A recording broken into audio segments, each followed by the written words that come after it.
बच्चों के अंदर एक बहुत बड़ा डर, एक बहुत बड़ा फोबिया होता है एक चैप्टर को लेके जिसका नाम है डायरेक्टर।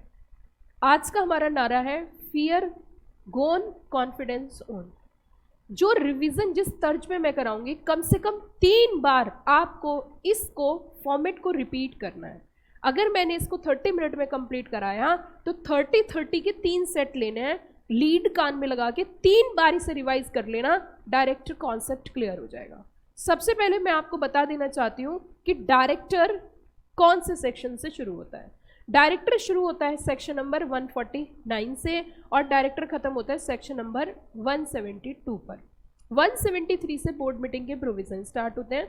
तो अब हम शुरू करते हैं सबसे पहला सेक्शन, जो कि सेक्शन नंबर 149 है। 149 में 4 बड़ी बातें बोली गई हैं। सबसे पहली चीज, कितने डायरेक्टर मिनिमम हो सकते हैं और मैक्सिमम। तो मिनिमम की अगर मैं बात करूं तो मिनिमम डायरेक्टर 1, 2, 3, मुझे वर्बली सारी चीज़ें याद है, हालांकि मैं बार बार आपकी जो है लाइन बाय लाइन भी बताती जाऊंगी। तो अगर हम बात करें मिनिमम डायरेक्टर की तो दैट इज़ टू बी 1, 2, 3। एक कंपनी में मैक्सिमम 15 डायरेक्टर हो सकते हैं। अगर कंपनी के शेयर होल्डर्स चाहें तो 15 से ज़्यादा भी हो सकते हैं, उसे हम बोलते हैं स्पेशल रिजोल्यूशन पास करके। अगर रेजिडेंट डायरेक्टर की बात करें तो इस पॉइंट को थोड़ा सा ध्यान से सुनना। रेजिडेंट डायरेक्टर की रिक्वायरमेंट हर एक कंपनी में है, चाहे वो ओपीसी है, पब्लिक है या प्राइवेट है।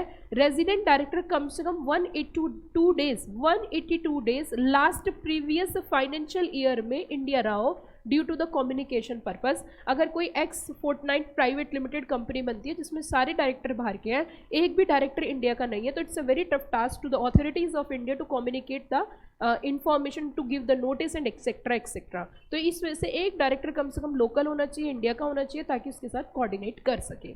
उससे अगली बात पे पहुंचते हैं वुमेन डायरेक्टर की। वुमेन डायरेक्टर का कॉन्सेप्ट आया था हाइब्रिड पॉइंट ऑफ व्यू से, ताकि बोर्ड के अंदर मेल और फीमेल का एक सही कोऑर्डिनेशन और कॉम्बिनेशन बन के पॉलिसी मेकिंग की जा सके। परंतु वुमेन डायरेक्टर हर कंपनी में ज़रूरी नहीं है। एक ही वुमेन डायरेक्टर की रिक्वायरमेंट है मिनिमम, वो भी लिस्टेड कंपनी में। लिस्टेड कंपनी में किसी तरीके का कोई क्राइटेरिया कभी भी चेक नहीं किया जाता, क्योंकि इसका लॉजिक ये है कि लिस्टेड कंपनी बनती ही तब है जब वो क्राइटेरिया फुलफिल कर देती है। जो बच्चे ग्रुप 2 पढ़ते हैं उसके अंदर आपने देखा होगा आईसीटीआर रेगुलेशन में क्राइटेरिया दिया है, एलिजिबिलिटी रिक्वायरमेंट दी है for the purpose of listing.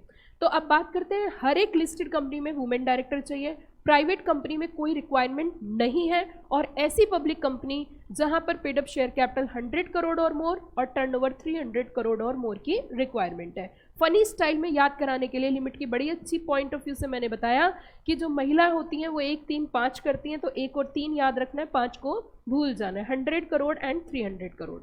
उससे अगले पॉइंट ऑफ व्यू से चलते हैं इंडिपेंडेंट डायरेक्टर की तरफ। लिस्टेड पब्लिक कंपनी में टोटल डायरेक्टर का 1/3 डायरेक्टर जो है वो इंडिपेंडेंट होना ज़रूरी है, और उसी के साथ साथ अनलिस्टेड पब्लिक कंपनी में एटलीस्ट 2 डायरेक्टर्स इंडिपेंडेंट डायरेक्टर होना ज़रूरी है।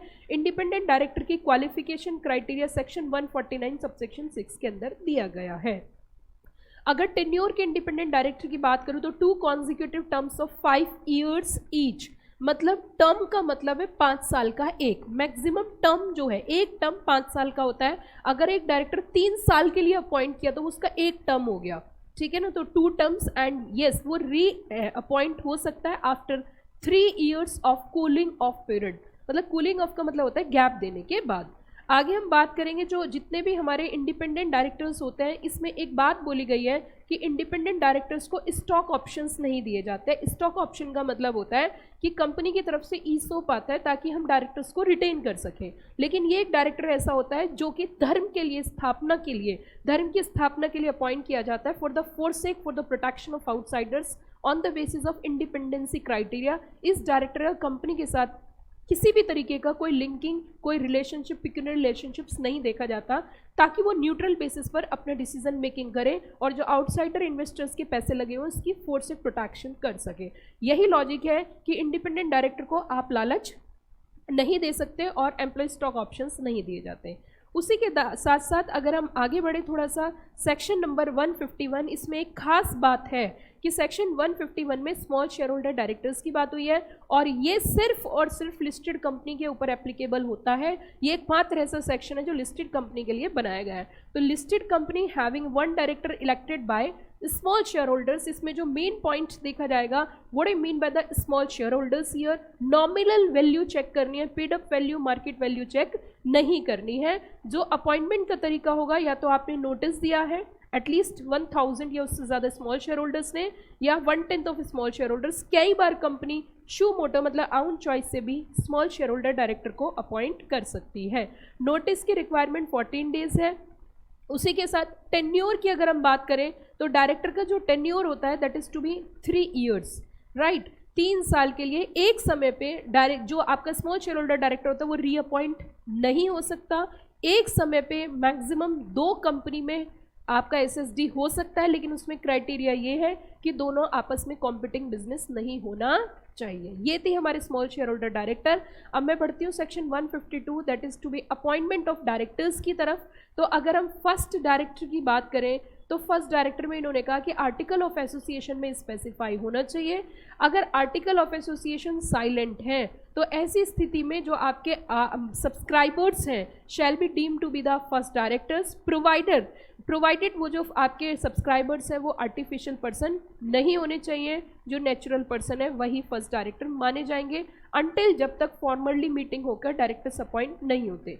Directors are generally appointed by the share holders in the general meeting subject to some exceptions are mention in the act. उसी के बाद ओपीसी कंपनी में जो अकेला आपका मेंबर होता है सब्सक्राइबर, उसी को डायरेक्टर मान लिया जाता है। जनरल मीटिंग जैसे कि हमने अभी यहाँ पे बात करी, directors are generally appointed by share holders in the general meeting. हर एक डायरेक्टर के पास डिन नंबर होना बेहद ज़रूरी है, बिना डिन के डायरेक्टर नहीं अपॉइंट हो सकता। डायरेक्टर अपॉइंट करने के लिए बेसिकली 3 चीज़ें चेक करनी होती है। पहला डिन नंबर, दूसरा वो डिस्क्वालीफाई नहीं होना चाहिए अंडर सेक्शन 164, और तीसरी उसकी कंसेंट लेनी होती है। 3 बेसिक रिक्वायरमेंट है डायरेक्टर अपॉइंट करने से पहले। अगर डिन नहीं लिया तो डिन के लिए मैं डिन के प्रोविज़न आपको फ्रीली बता देती हूँ। अगर आपके पास डिन नहीं है और आप कंपनी में अपॉइंट होने जा रहे हो तो उसके 2 तरीके हैं। अगर कंपनी पहली बार इनकॉर्पोरेट हो रही है तो स्पाइस प्लस एजाइल क्रू के थ्रू 3 डायरेक्टर मैक्सिमम अपॉइंट किए जा सकते हैं, डिन वगैरह की रिक्वायरमेंट पूरी हो जाती है। अगर ऐसा नहीं है, इंडिविजुअल अप्लाई करेगा डिन के लिए सीजी के पास, सीजी ने अपनी पावर डेलीगेट आरडी को कर रखी है और उसके बाद उसको जो है डिन नंबर मिलता है। डिन नंबर मिलने के बाद डायरेक्टर को वो डिन नंबर अपने एप्लीकेशन डॉक्यूमेंट्स या जो भी फॉर्म्स फाइल करता है उस पर कोट करना होता है। डिन नंबर मिलने के बाद डायरेक्टर को इन्फॉर्म करना होता है कंपनी को, और कंपनी इन्फॉर्म करती है आरओसी को। एक व्यक्ति एक से अधिक डिन होल्ड नहीं कर सकता है। उसी के साथ डिक्लेरेशन एंड कंसेंट, जैसे कि मैंने बताया कंसेंट देना बेहद ज़रूरी है जो आरओसी को फाइल की जाती है। फिर उसी के साथ साथ अगर हम बात करें रिटायरमेंट के प्रोविज़न की, रिटायरमेंट के प्रोविज़न मैं आपको बता देती हूँ। टोटल डायरेक्टर में से 2/3 डायरेक्टर रोटेशनल होते हैं और 2/3 में से 1/3 रिटायर होते हैं। और रिटायर होते हैं आपके बेसिकली अगर एक समय पे 2 डायरेक्टर अपॉइंट हो गए तो उनका रिटायर का प्रोविज़न होता है, गोली डालकर लोड डालकर उसमें से रिटायर कर दिया जाता है। उसी के साथ साथ जो वैकेंसी होती है, वैकेंसी फिल करने का तरीका क्या होता है, या तो उसी जनरल मीटिंग है जिसमें आपने रिटायर हुए उनको रीअपॉइंट कर लो। अगर ऐसा नहीं हो पाया, आप अपॉइंट नहीं कर पाए, तो जो डायरेक्टर्स रिजाइन मतलब रिटायर हुए थे वो रीअपॉइंट मान लिए जाएंगे, लेकिन कुछ कंडीशंस को छोड़कर। जैसा कि उस डायरेक्टर को हमने रीअपॉइंट करने की पहले भी कोशिश करी लेकिन नहीं कर पाए, तो एडजर्न जनरल मीटिंग जो है उसमें हम उन्हें रीअपॉइंटमेंट नहीं मानेंगे। दूसरी चीज़, उनकी कंसेंट लेने के बिना, मतलब वो इंटरेस्टेड नहीं है तो भी हम इन्हें रिअपॉइंट नहीं कर सकते। और अगर स्पेशल रिक्वायरमेंट ORSR की, तो जो डायरेक्टर्स हमारे रिटायर हुए हैं उन्हें रीअपॉइंट नहीं माना जाएगा। फिर से मैं इस प्रोविज़न को एक बार रिपीट कर देती हूँ। जो डायरेक्टर रिटायर होते हैं तो उनकी जो जगह होती है वो फिल करनी होती है, वैकेंसी।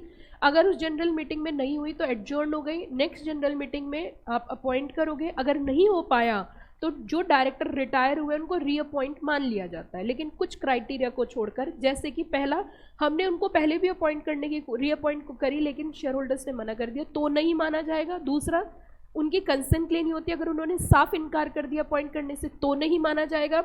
या फिर उनके लिए स्पेशल या ऑर्डिनरी रिजोल्यूशन की रिक्वायरमेंट थी तो भी रीअपॉइंट नहीं माना जाएगा। ऑटोमेटिक मतलब नहीं रीअपॉइंट होंगे। ठीक है बच्चों, ये डिन से कनेक्टेड प्रोविज़न है जो कि मैंने आपको पहले से ही क्लियर कर दिए। डिन की एप्लीकेशन सबसे पहले 153 में डिन अप्लाई किया जाता है, 154 में अलॉट होता है, 155 में मना किया एक व्यक्ति एक से अधिक डिन नहीं रख सकता, 156 में डायरेक्ट टू इंटीमेट डिन, 157 में कंपनी टू इन्फॉर्म डिन टू आरओसी, 158 मेंशन डिन इन डॉक्यूमेंट्स, 159 में क्या रखी है, पेनल्टी रखी गई है। अब हम चलते हैं सेक्शन 160 से लेके 165 की तरफ। बहुत ही ध्यान से प्यार से समझना, कॉन्सेप्चुअली आपको चीज़ें क्लियर करूंगी, बस रिटेन करनी है। जैसे कि मैंने आपसे कहा कि 3 बार जो प्रोविज़न मैं आपको रिवाइज कर रही हूँ, लीड लगाकर 3 बार इस प्रोविज़न को सुन लेना, डायरेक्टर चैप्टर पक्का हो जाएगा। अभी तक किसी बच्चे को कोई दिक्कत? थोड़ा सा आगे बढ़ते हुए सबसे पहले बात करते हैं right of person other than retiring director to stand for directorship. मतलब ये क्या कहना चाह रहा है, मैं 160 का पूरा प्रोविज़न आपको क्लियर कर देती हूँ।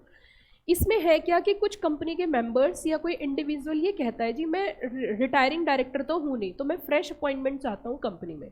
कंपनी ने कहा कि अगर तुम ऐसा करना चाहते हो तो एक काम करो, कम से कम 14 दिन पहले हमें इन्फॉर्म करो। किसको इन्फॉर्म करो? कंपनी को। 14 दिन पहले आप हमें इन्फॉर्म करो, और जब इन्फॉर्म करोगे कि मुझे डायरेक्टर अपॉइंट होना है, या मेंबर्स ने जिसने रिकमेंड करी है कि इस व्यक्ति को डायरेक्टर अपॉइंट करना है, 1 लाख रुपए साथ में लेकर आओ। उसी के साथ कंपनी मीटिंग से 7 दिन पहले अदर शेयर होल्डर्स को इन्फॉर्म कर दे कि इस व्यक्ति को क्या करना है जी, जनरल मीटिंग में डायरेक्टर अपॉइंट करना है। अब होगी क्या? जनरल मीटिंग होगी। अब जनरल मीटिंग में 2-3 काम हो सकते हैं। पहला, या तो वो अपॉइंट हो जाएगा, ठीक है, अगर वो अपॉइंट हो जाता है तो इसके 1 लाख रुपए वापस, ठीक है। दूसरा, अगर उसको 25% से ज़्यादा अधिक वोट मिली उसके फेवर में तो भी इसके 1 लाख रुपए वापस। और अगर इन दोनों में से कोई कंडीशन पूरी नहीं होती तो उसके पैसे, मतलब वो अपॉइंट नहीं हुआ, उसे वोट नहीं मिली, तो उसके 1 लाख रुपए फॉरफिट कर लिए जाते हैं, वो रिफंड नहीं होते। ये है सेक्शन 160। कोई दिक्कत किसी बच्चे को? अगले सेक्शन की ओर चलते हैं, 161, जो कि इस चैप्टर का हार्ट माना जाता है। 161 स्टार्ट करने से पहले तो लर्न करने की टेक्निक बताती हूँ। जनरली शेयर होल्डर्स के पास पावर होती है डायरेक्टर्स को अपॉइंट करने की in general meeting, but there are some few exceptional situations जहां पे डायरेक्टर को शेयर होल्डर्स नहीं अपॉइंट कर रहे, कोई और ही अपॉइंट कर रहा है। पहली सिचुएशन समझिए, क्योंकि ये जो वीडियो जो बच्चा देख रहा है वो वही बच्चा है जिसने पूरा डायरेक्टर थोरोली पढ़ रखा है, ठीक है बच्चों।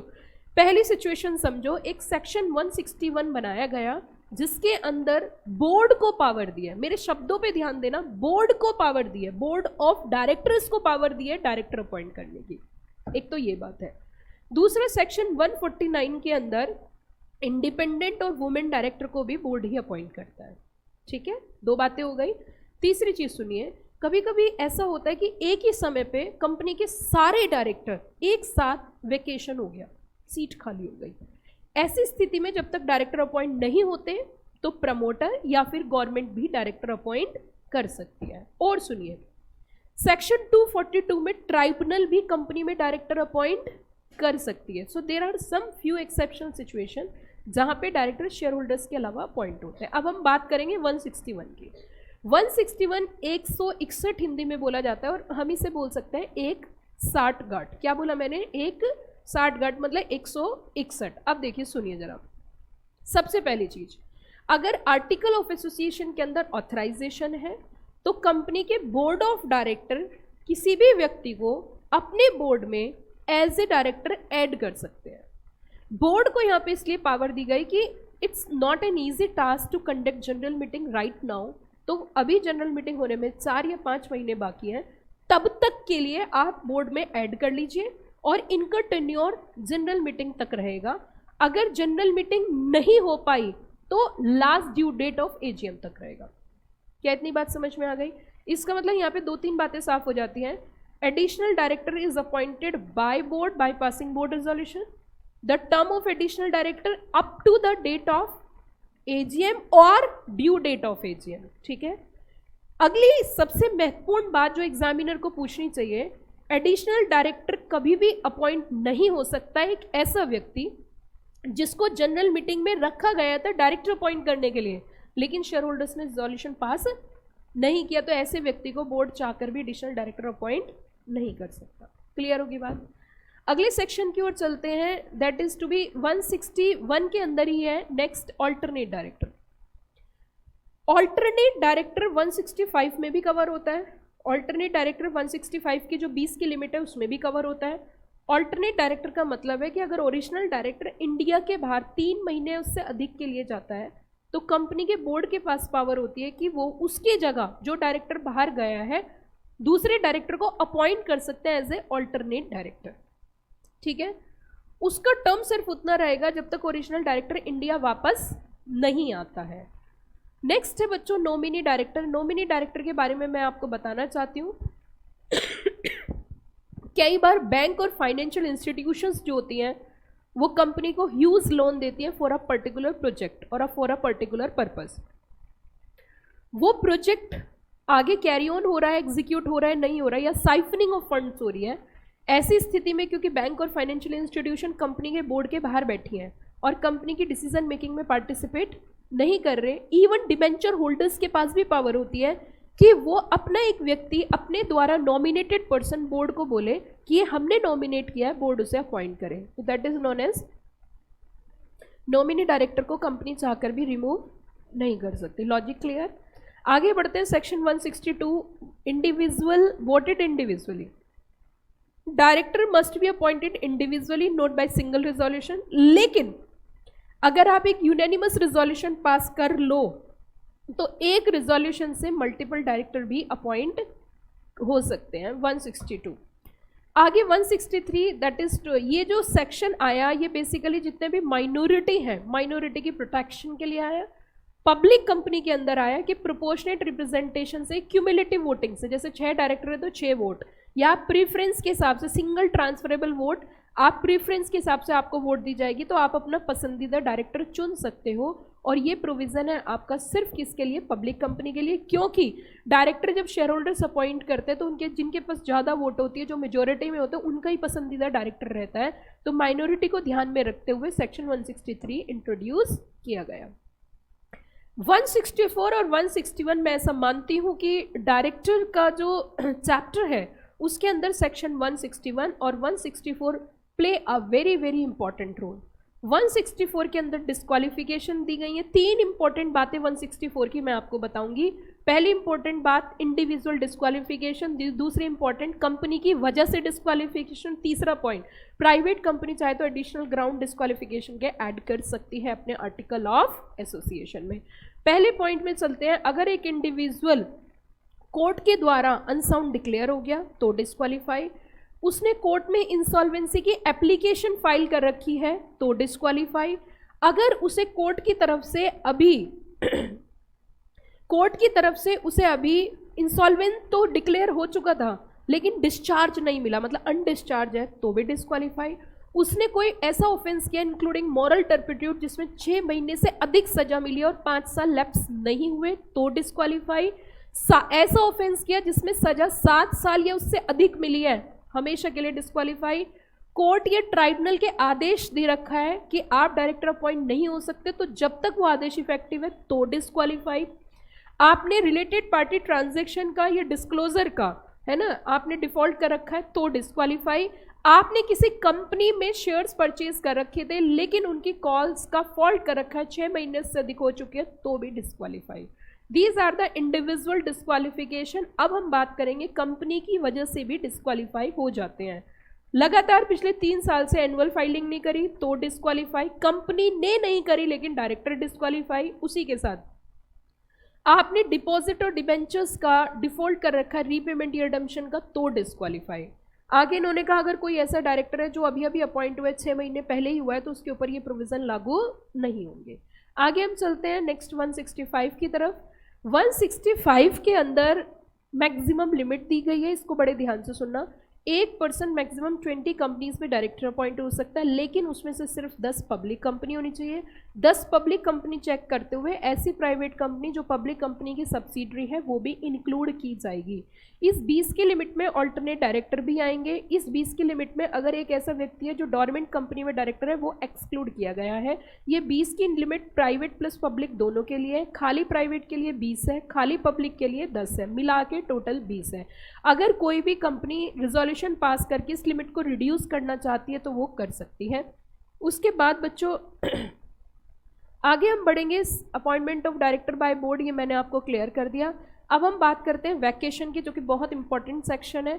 अब इसमें 3 बातें होती हैं। एक होती है अपनी मर्जी से, मतलब सीट खाली हो जाना, एक होता है खुद से रिजाइन करना, और तीसरा होता है धक्के मारकर डायरेक्टर को निकालना। ये तीनों सेक्शन बैक टू बैक आते हैं, 167, 168 और 169। अब हम बात करते हैं वैकेशन की। वैकेशन किस वजह से हो सकता है? सबसे पहली बात, आप सेक्शन 164 में डिस्क्वालीफाई हो चुके हो। 164 के किसी भी ग्राउंड में अगर आप डिस्क्वालीफाई हो गए हो तो आपकी सीट खाली।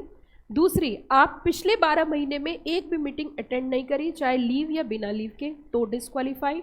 आपने 184 डिस्क्लोजर ऑफ इंटरेस्ट का कॉन्ट्रवेंशन किया है, तो डिस्क्वालीफाई। आपको 6 महीने उससे अधिक की सजा मिली है, तो डिस्क्वालीफाई। आपको रिमूव किया गया अंडर सेक्शन 169, जानबूझकर निकाला गया है, तो सीट खाली, मतलब वेकेशन। उसी के साथ साथ hold office more than prescribe companies, आप 165 की लिमिट को क्रॉस करके किसी कंपनी में डायरेक्टर अपॉइंट होते हैं 20 की लिमिट या 10 की लिमिट, तो भी आपकी सीट वैकेट मान ली जाती है। आगे आते हैं section 168, that is to be resignation. Resignation के विशेष रूप से 2 बातें ध्यान रखनी है। जब भी कभी आप रिजाइन करोगे तो इसकी जानकारी कंपनी को भी दोगे और आरओसी को भी दोगे। आरओसी भी कंपनी को इन्फॉर्म करेगी। इफेक्टिव डेट ऑफ रेजिग्नेशन इन्होंने बोला डेट कंपनी रिसीव और डेट मेंशन बाय डायरेक्टर, जो रेजिग्नेशन लेटर में whichever is letter. Removal की अगर हम बात करें, शेयर होल्डर टाइम से पहले डायरेक्टर को रिमूव कर सकती है, लेकिन रिक्वायरमेंट है नोटिस देना है। डायरेक्टर को अपनी बात कहने का स्पेशल नोटिस दिया जाता है, इसमें अपनी बात कहने का प्रॉपर मौका दिया जाएगा। लेकिन अगर मैटर डेफोमेटरी मैटर्स है और ऐसा लग रहा है सिर्फ यहाँ पे डेफोमेशन किया जा रहा है, तो ट्राइब्यूनल से परमिशन लेके ये प्रोविज़न हटाया जा सकता है। अगर डायरेक्टर ट्राइब्यूनल के द्वारा अंडर सेक्शन 242 अपॉइंट किए, तो ऐसे डायरेक्टर को आप रिमूव नहीं कर सकते। या फिर माइनॉरिटी के प्रोटेक्शन के लिए under section 163 proportionate representation method से डायरेक्टर अपॉइंट किए, उसको भी आप रिमूव नहीं कर सकते। उसी के साथ बच्चों 170 में डायरेक्टर के रजिस्टर और रिटर्न्स मेंटेन की जाती है, रजिस्टर ऑफ डायरेक्टर बनाया जाता है। अगर वैसे आपको फॉर्म याद करने की ज़रूरत बहुत ज़्यादा नहीं है, मैं तो यही बोलूँगी कि ज़्यादा फॉर्म नंबर्स याद ना करो, लेकिन फिर भी मैंने इसमें मेंशन कर दिए थे। मैंने कोशिश करी है कि आपके डायरेक्टर के लगभग सारी चीज़ों को कवर करते हुए, कैच करते हुए आपको ये रिवीजन कराया है। बहुत ज़्यादा मिनट का नहीं है, 21 मिनट में हमने लगभग पूरे डायरेक्टर को कैच किया है। 21-21 मिनट के 3 स्लॉट आप लगा दीजिए, कान में लगा के लीड, और 21-21-21 3 बार रिवाइज कर दो, 1 शॉट, आपका डायरेक्टर खत्म। ठीक है बच्चों, चलिए जी, ये था हमारा डायरेक्टर चैप्टर का रिवीजन जो कि हो चुका है।